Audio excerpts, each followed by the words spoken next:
போச்சுன்னு ரவுண்டு கேட்கும்போது ஸோ ஷுவராக இது பெரிய சக்ஸஸ் ஆகும். இந்த ஷோ நம்மளுக்கு கிடைச்சா நல்லது, அவ்வளோதான். பெருசாக நம்ம போராடல, போயிட்டு இல்லை, வெயிட் பண்ணிட்டே இருந்தேன். அப்புறமா தான் சரி ஓகே நீங்கள் கண்டினியூ பண்ணுங்கள் அப்படின்னு ஒரு கால் வந்துச்சு. நம்ம ஸ்டார்ட் பண்ணோம்.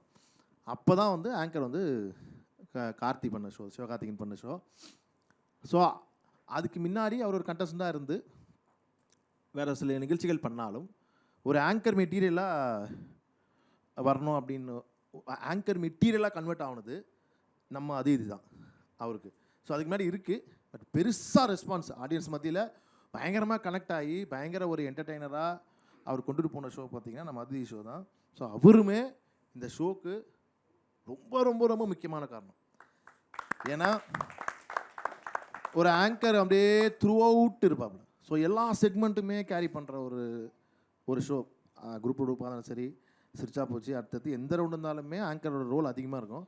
ஸோ அவருடைய கவுண்டர்ஸ் ஆகட்டும் சரி, சில கவுண்டர்ஸ் அடித்தா வந்து சில பேர் கவுண்டர் அடித்தா வெறுப்பாக இருக்கும்ல. ஸோ அங்கே கார்த்தி வந்து அந்த பஞ்சஸ் சொல்லும் போது கெஸ்ட்டுக்கிட்ட சொல்லும் போது ரசிக்கிற மாதிரி இருந்தது.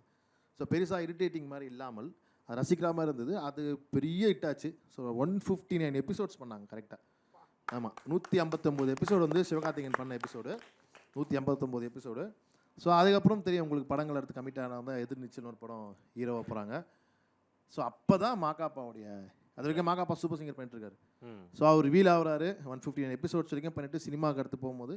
ஸோ இந்த ஷோவை அந்த 159 எபிசோட்ஸ் வரைக்கும் ஒரு ஆங்கர் மெட்டீரியலாக அவரும் சேர்ந்து எனக்கு பெரிய சப்போர்ட்டாக இருந்தது சுவிட்ச் ஆஃப் போச்சு டீம் தான்.